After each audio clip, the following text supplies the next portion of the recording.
Hello, everybody, and welcome to Elevate Your Value Summit, hosted by Dr. Elizabeth Carter. My name is Kimberly T. Mitchell. I am an author, a speaker, a certified storytelling strategist, public speaking coach, and I am just excited to be here to share with you today. I may be looking around. I apologize, guys. I just wanted to fix my camera. The Wi-Fi seems to be acting a little sketchy, so I do hope that it holds up during this segment of the summit.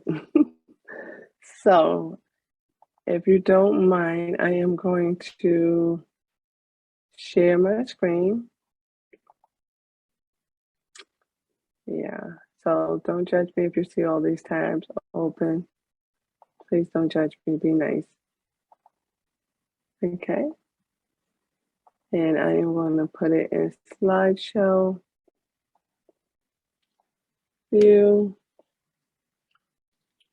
And there you go. So what I want to talk to you guys today about is imposter syndrome. Okay?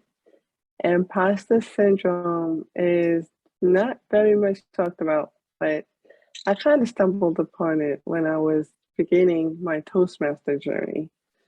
So I wanted to share with you right now what you're going to look forward to during this workshop.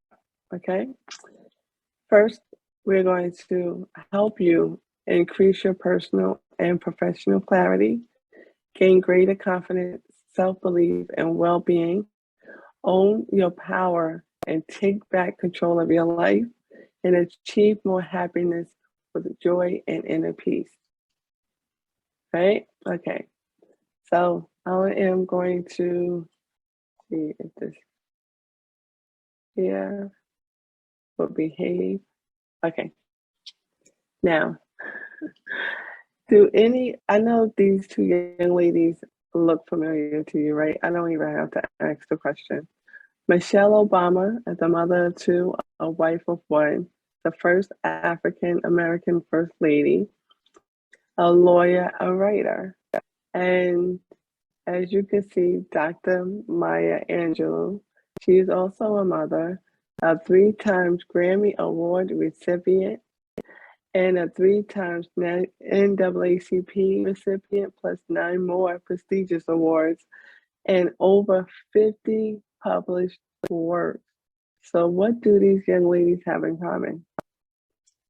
That other than that, they are very successful. Well, they both struggled with imposter syndrome. Michelle Obama felt like she really didn't have anything to say and that who will take her seriously. And while Dr. Maya Angelou thought that she was going to be found out that she was a fraud, that she wasn't really who she says that she was.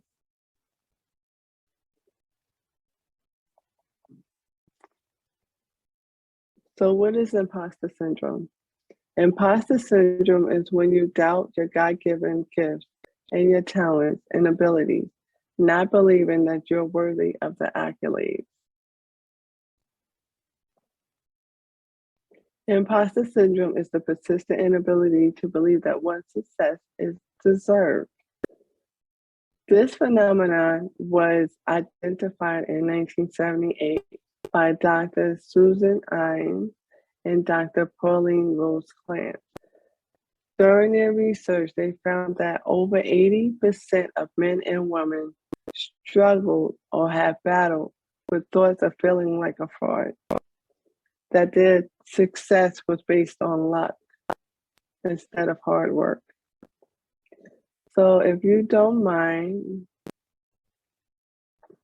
allow me to share with you how I encountered imposter syndrome. Now, remember this right here, this is very important. The vehicle that drives you to your destination doesn't define you. It just shows how strategic God is about protecting the gift and story he had placed inside of you. Now, I wish I'd known this earlier, but all of this was a part of my journey, right? So back in May 19th, May the 19th, I believe, I want to say, 2003, I was graduating from Pace University. I remember that day. It was very warm and sunny. It was hot. We went to Pace University up in Pleasantville, New York, and the campus was so huge. You saw a whole bunch of cars, graduates walking around trying to get into their places, get to where they needed to be. And Pace University handed out ice cold bottles of water and dark sunglasses. Not to mention their robes was black and the cap and gowns was all black. So you outside in the sun, but hey, that's neither here or there, right? As long as they gave out some water to help keep us cool. So I went inside the building to meet up with my graduation class. And before you know it, instead of getting online and getting ourselves together, the young ladies and I both began to talk and ask questions. We wanted to know what our degrees say from Department of the Department of Social Services or single mothers on welfare trying to make it. I don't know how much room we think that was going to be on a degree to write all that down, but we did. So the advisor came over, one of our advisors came over and said, ladies, what are y'all doing? You're supposed to be getting online. They lining up to march in. And we told her our concern. And she just took a deep breath and smiled and just said, no, Pace University is not going to share their documents on anything like that. And if anybody finds out how you got here, it's because you told them. And being a public speaker, I find that this is very valuable in telling my story, because it's not as important that I'm here, it's how I got here, the journey, the story, to help keep me relatable, to help me be transparent to those who are attached to my voice and my sound. So nevertheless, we had a beautiful day. It was lawyers and doctors, people was getting their doctorate, and people who were information technology, tearing down computers and putting them back together again. Now, mind you, I did the same thing, but yet and still, I didn't think I was worthy enough to be sitting with them. I mean, this was a huge class. Who would have thought? Who would have known the journey and the traveled road that we were on, that we will be there at that moment? So remember, the vehicle that drives you to your destination does not define you. It just shows how strategic God is in protecting the gift that he placed here. So now there are 5 levels to imposter syndrome, 5 types. Okay, the first one I'm going to talk about is the perfectionist.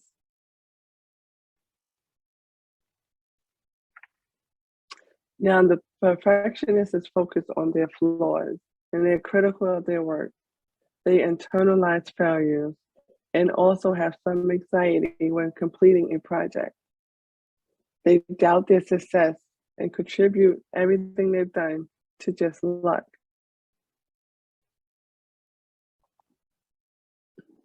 The expert, always looking for new trainings, always looking for new certifications, setting unrealistic goals and expectations for themselves, and in the end, never feeling like they're good enough.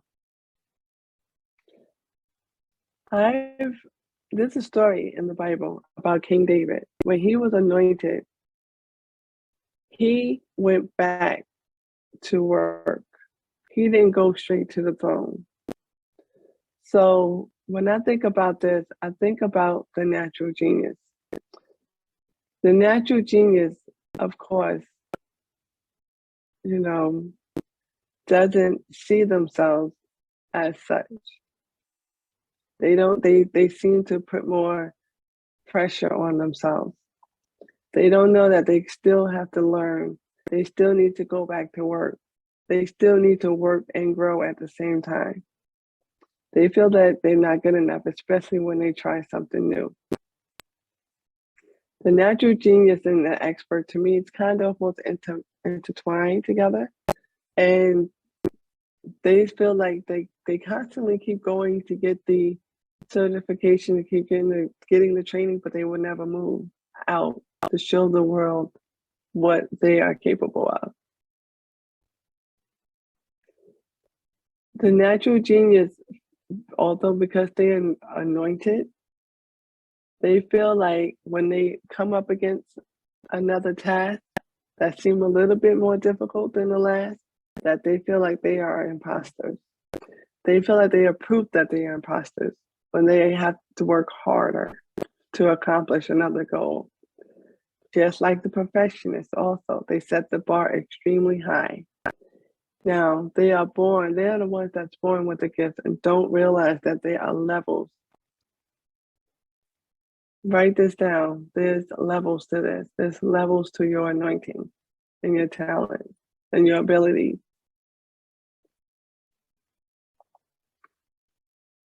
The Superman or Superwoman, they feel as though they need to succeed in every area of their life, which is no problem. However, it could be a bit difficult when you want to do it by yourself. They compare themselves to others. Those are the ones that may not need to spend too much time on social media.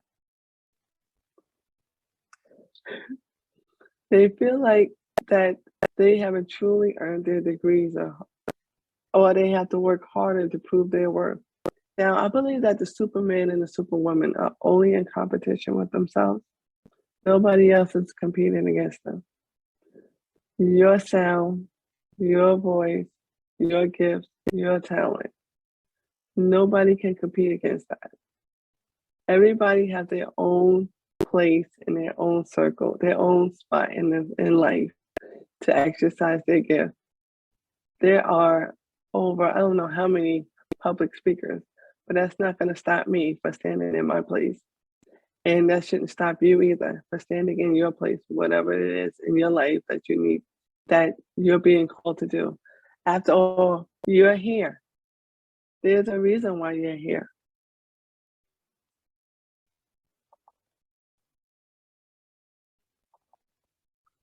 Lastly, is the soloist.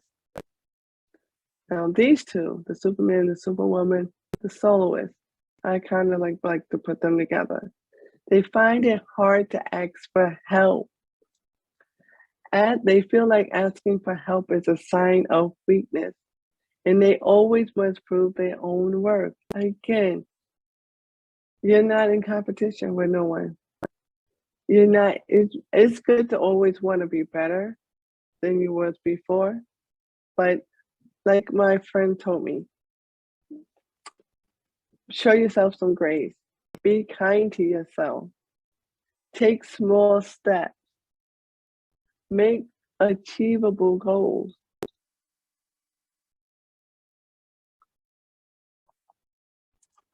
Now, if you want to, you could take a test, take a picture, or write down the link for this. It fares out pretty well.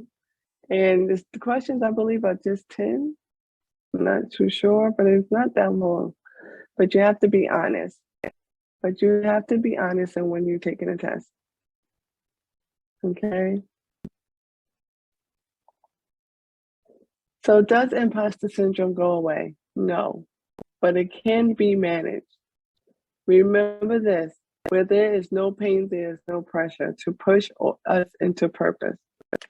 Learning is power, and we must work out our muscles to be stronger and better each time. And how do we do this? By reframing our thoughts. Reframing our thoughts will set you free. But it has to be a constant growth. You have to do it continuously. So reframing your thoughts is when you actively realize negative, unhelpful, and unhealthy thoughts and replace them with positive and healthy ones. It's unmasking the real, authentic you so that you'll be able to show up for yourself first, your audience and your clients, or whoever you're mentoring, your children or your family. How? Well, we do this by fact check. You take any negative thought that may pop up in your mind, write it down, put a line through it, and write something positive. Say you're a baker or you're a cook, and then some days you feel like, oh, you can't do anything right. You mess up a cake. You know, just you don't do it often, but you mess up a cake. And then you come down hard on yourself. And you might say, I can't do anything right. I can't bake this cake. I'm not going to be able to do it. Cross it out. And then you're going to write something positive. Remember all those feedbacks that you received when you did make a cake, or when you did make a pie, or when you did make some cookies and some brownies and you gave it out to someone and they just absolutely loved it and it made their day. That's a fact check. Or I'm not a good parent. Fact check. The children are fed, they're clean, they are well-mannered. You know what I mean. Because I know children can be children sometimes, but they know better, right? Fact check. Fact check every negative thought. That's what I'm saying. And then look at the bigger picture. Is it aligned with your thoughts? Look at the bigger picture, your goals. Look at the bigger picture of where you're going and what you've accomplished. Is it aligned with those negative thoughts? No. Share your feelings with a trusted friend or a therapist. And by all means, celebrate your successes, whether they're big or small. You just getting out of bed. A lot of people find it difficult to get out of bed. Write it down. It's a success.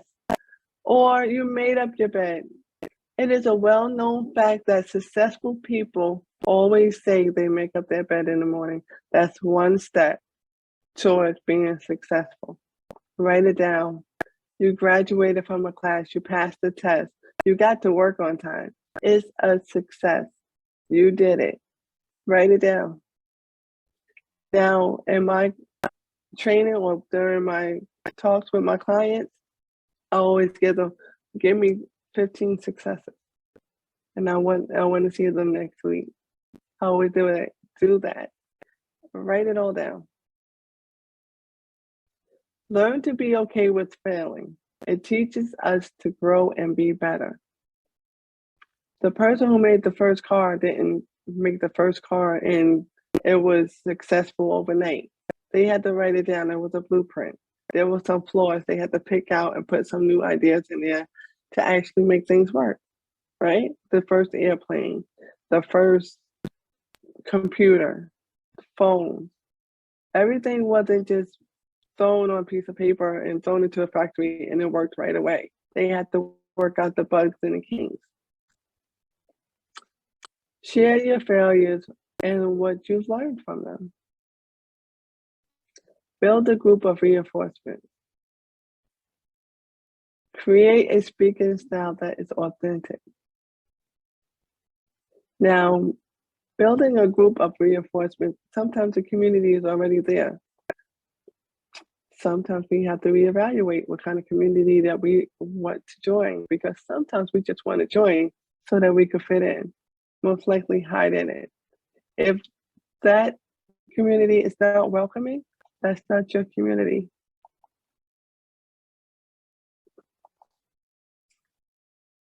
Now, the perfectionist.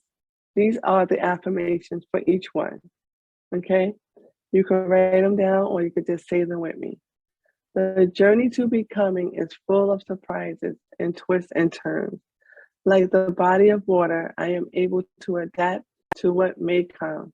I am able to show up for myself and those who are expecting me with confidence and power. The natural genius. There are levels to this anointing. I am a student of life. I'm willing to learn as I grow into the bigger picture of who the Creator has created me to be. Every challenge is an opportunity for wisdom and insight.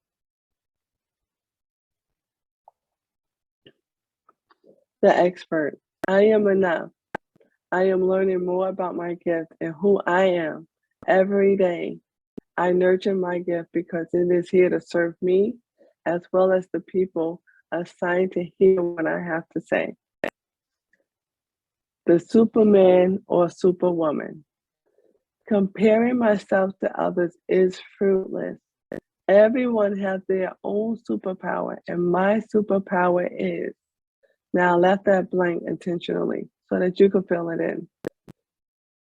Whatever your superpower is, it says, although it may look the same, my sound is very unique. If I stop, healing will not take place. Joy will not happen. But I will keep on going. My superpower is inspiring others and transforming lives of female speakers. And if I don't, healing won't take place because what they learn from me in coaching, they go out and they share the way they speak towards their audience, to their clients. So if I stop, the people who are attached to me will not be able to grow and get what they need. The soloist. Asking for help is a sign of strength. That means I destroy and every limited belief that once held me back. I do not have to compete. I am worthy of all my achievements and I add value to others.